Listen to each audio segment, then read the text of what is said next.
తాను బీఆర్ఎస్ లో ఉన్నానని ఎమ్మెల్యే బండ్ల కృష్ణమోహన్ రెడ్డి తెలిపారు. గత ఎన్నికల్లో బీఆర్ఎస్ పార్టీ బీఫామ్ పై గెలిచానని, పార్టీ మార్పుపై వస్తున్న వార్తల్లో వాస్తవాలు లేవన్నారు. తాను ఏ ఇతర పార్టీ కండువా కప్పుకోలేదని చెప్పారు. ఉద్దేశపూర్వకంగా కొంతమంది రాద్ధాంతం చేస్తున్నారని మండిపడ్డారు.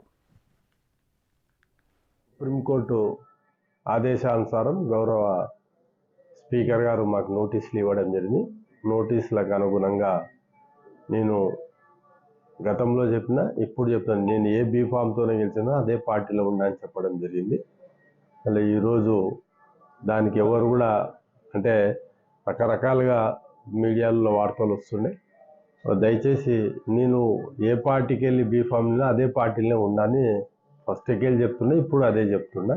మళ్ళీ మీరు దాన్ని రాద్ధాంతం చేసే పరిస్థితి కనిపిస్తుంది.